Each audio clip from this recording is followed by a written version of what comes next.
All right, welcome back. You're watching NewsX. My name is Vinny. Defense Minister Rajnath Singh and his Japanese counterpart Shinjiro Koizumi held a key bilateral dialogue in New Delhi with defense and maritime security cooperation at the center of discussions.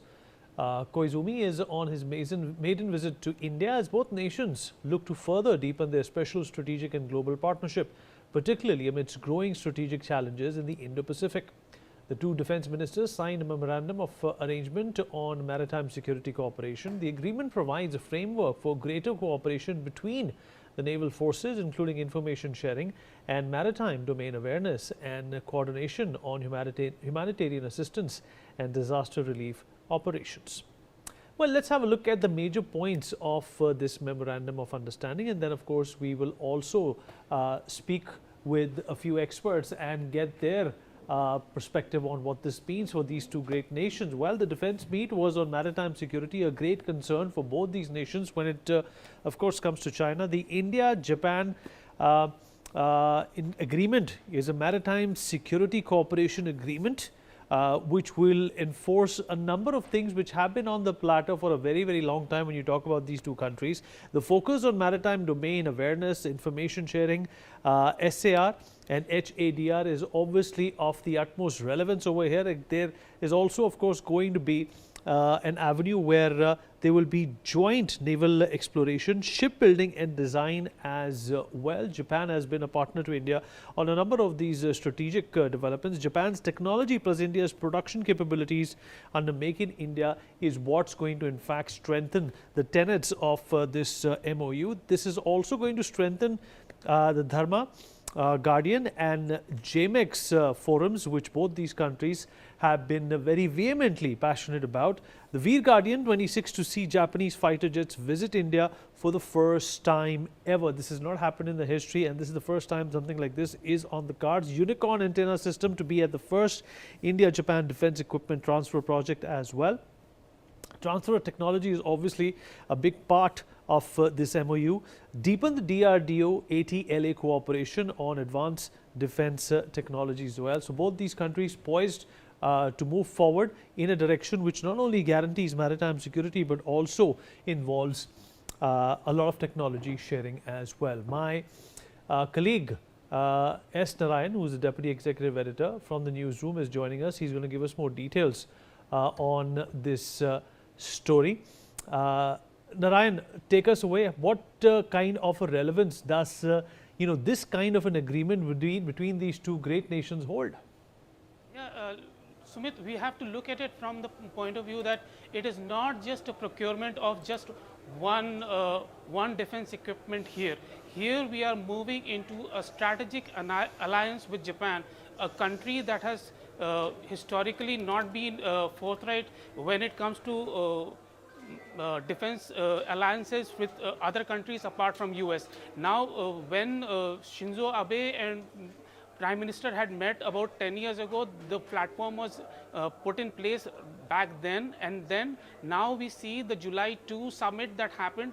It is the it is a move forward from that July 2 summit. We see now that this visit, not only it started with the visit in Bombay where he went to see the all those naval enclaves that we have in Konkan region. He visited that yesterday. He has come here today meeting Rajnath Singh, and there are a host of other discussions that are in place. Let me tell you, you touched upon maritime security, but there are certain other things that is also important that we need to see here before we. There is this whole discussion where India wants to build sophisticated warships, and that too domestically. Japan can be a great ally trying to let us achieve that. Then there is cooperation on robotics and unmanned systems, which is another aspect which definitely is on the cards. Cyberspace security is definitely under the radar here now. And defense R&D, most importantly, defense R&D projects are going to take steps forward here. Ambassador Gauri Shankar Gupta, former diplomat, is also with us on the program. Ambassador Gupta, appreciate you being here with us. Sir, in your analysis, what do these MOUs mean for both these nations? There's obviously, once again, the China factor that India and Japan continue to discuss at every forum. Good afternoon.